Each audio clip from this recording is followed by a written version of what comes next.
number one factor that you need to consider as a seller is that the price has to be compelling for the product you're offering.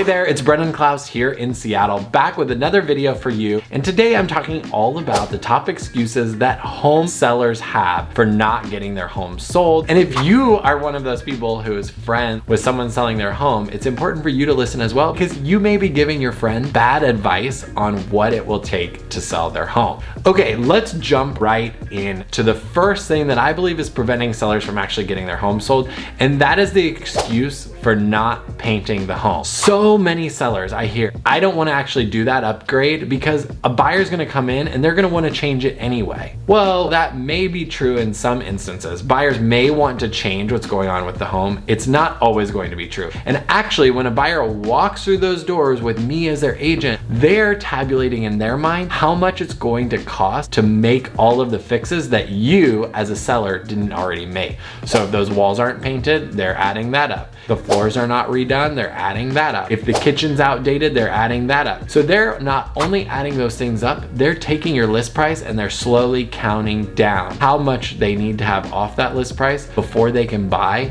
and make the upgrades they want to make. So while it may be true that buyers are going to want to customize the house, it's not always true that they're going to want to do all of the work that you as a seller neglected. When a buyer walks in, they want to be inspired by your home. They want to feel like they are at home and that they're getting an amazing deal for the price you have. And that leads us to the second reason that I believe sellers are preventing their homes from getting sold, and that is staging.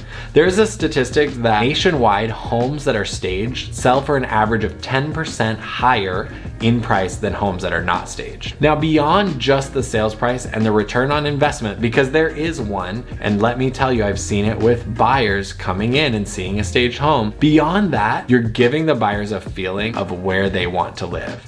I hear from sellers all the time, my furniture's fine, it looks great. Well, chances are your furniture is probably too big for your space. It's probably the wrong color for your space. It's probably dirty. And beyond all of that, no buyer wants to have other people's furniture. They want the furniture out of the magazine. They're buying a brand new home, the biggest investment of their life. They want to see something that is aspirational and obtainable for them for an amazing price. They don't want to see your stained couch. They don't want to see your artwork on the walls. And they don't want to see your family photos hanging around the home.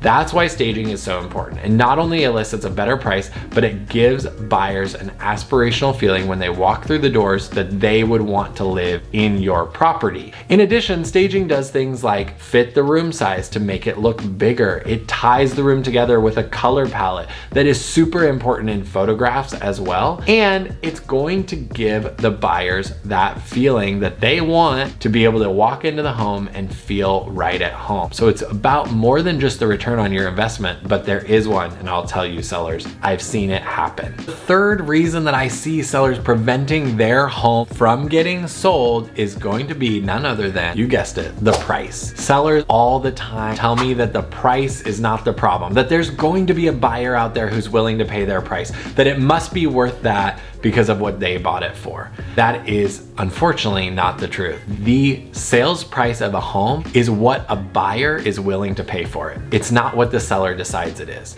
That said, if a home is not selling, it's oftentimes because the price is not compelling. It's almost all the time, not just oftentimes, it's almost all the time because the price is not compelling. Even if you have a home that's not staged, needs a ton of work, is completely run down, it will sell if the price is compelling for that amount of work.